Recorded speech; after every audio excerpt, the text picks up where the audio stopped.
अहमद अजहरी साहब इस वक्त जुड़ चुके हैं, वो बेहतर जवाब देंगे। नूर अहमद साहब, क्या आतंकवाद का कोई धर्म या मजहब होता है क्या?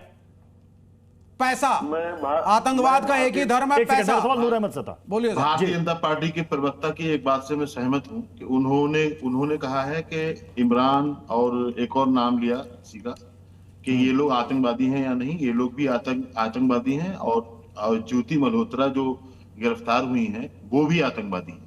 हम वाकई में हम ये नहीं चाहते कि मजहब के और धर्म के नाम पर किसी की आतंकी परिभाषा पैदा की जाए।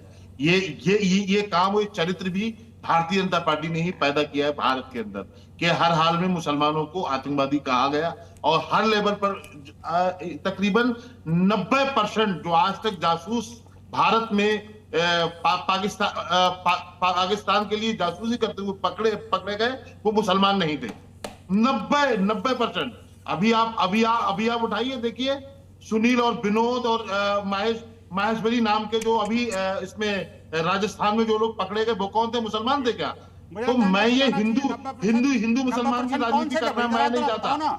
जिस तरह से सुन रहे हैं भाई विनोद भाई, आप भी बोल लेना। विनोद भाई आप भी बोल लेना। ये गलत विनोद भाई आप बोलना, कुछ भी आप कैसे भी बोलना, लेकिन आप मेरी बात सुनिए। जिस तरह से आप लोग करते आए हैं अब तक, हिंदू मुसलमान, इसीलिए जनता ने सवाल किए हैं, जो भी प्रत्युष खरे जी ने सुनाया है पढ़ करके कि कोई ऐसे कह रहा है, कोई ऐसे कह रहा है। ऐसे हालात आपने ही पैदा किए साहब।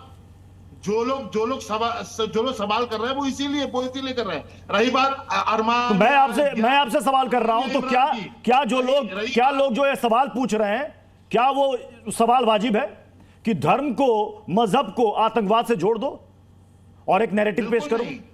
बिल्कुल नहीं। इस तरह से भाजपा करती आई है ना, तो ये लोग तो कपड़ों से पहचानते हुए आए हैं। ये आपको याद नहीं है?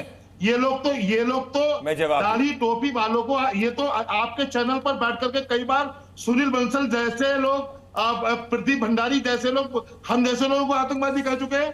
अरे भैया, अगर याकूब मेनन की बैटिंग करोगे, ओसामा बिन लादेन को आतंकवादी नहीं बुलाओगे तो क्या समझा जाए आपकी मानसिकता का? मेरे भाई, किसी से छिपा हुआ है ये? नहीं, मैं पूछ रहा हूं प्रत्युष भाई, ज्योति मल्होत्रा गद्दारी करी, उसपे सजा हुई, पर जिहाद क्या होता है? उसने ये थोड़ी बोला कि वो हिंदू धर्म के लिए गद्दारी कर रही है।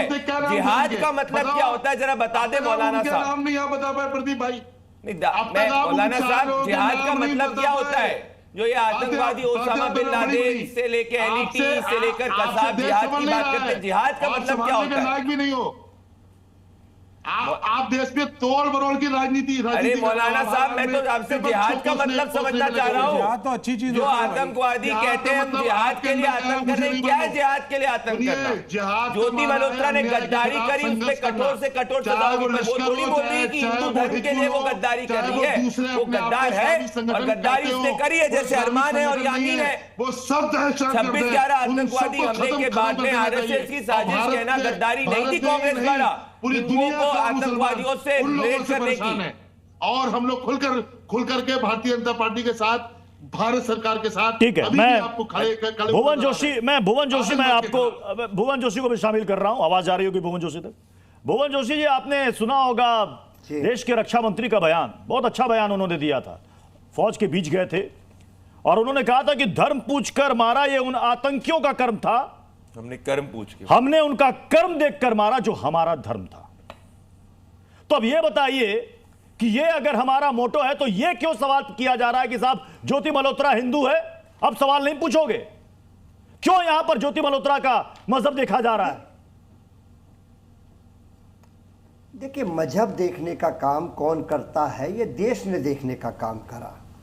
कर्नल सूफिया की धर्म को बताने का, आतंकवादियों की बहन बताने का काम किसने करा? वो भारतीय जनता पार्टी के नेता शाह ने करा मध्य प्रदेश के। अभी सेना का मनोबल किसने गिराया? वो उप मुख्यमंत्री मध्य प्रदेश के भारतीय जनता पार्टी के, उन्होंने गिराने का काम करा। उन्होंने कहा मोदी के आगे नतमस्तक है। और मैं तो ये मानता हूँ कि जो आतंकवाद का सबसे पहला आतंकवादी आज़ाद भारत का था, उसकी स्तुति कौन करता है? नाथूराम गोडसे की भारतीय जनता पार्टी के लोग करते हैं। और हम समाजवादी लोग तो कहते हैं कि भारत के जो वीर सैनिकों के साथ हम लोग खड़े हैं, देश के साथ हम लोग खड़े हैं। हमने कहा था, मोदी जी, आप माननीय अखिलेश जी ने कहा कि आतंकवाद को जड़ से खत्म करने का समय है, और जब तक आप इस पे जड़ पर हमला नहीं करोगे तब तक टहनियां होते रहेंगी। हमने कहने का काम करा, और यहां आपके चैनल पर भारतीय जनता पार्टी के प्रवक्ता साथी झूठ परोस रहे हैं, देश को गुमराह कर रहे हैं। किस प्रकार हम देख पा रहे हैं कि गृह मंत्री सेना का मनोबल गिरा रहे हैं, कैसे कर्नल सोफिया जो हमारी बेटी है, देश की बेटी है, उसको धर्म के आधार पर आतंकवादियों से जोड़ने का काम करते हैं। ये भारतीय जनता पार्टी के लोग,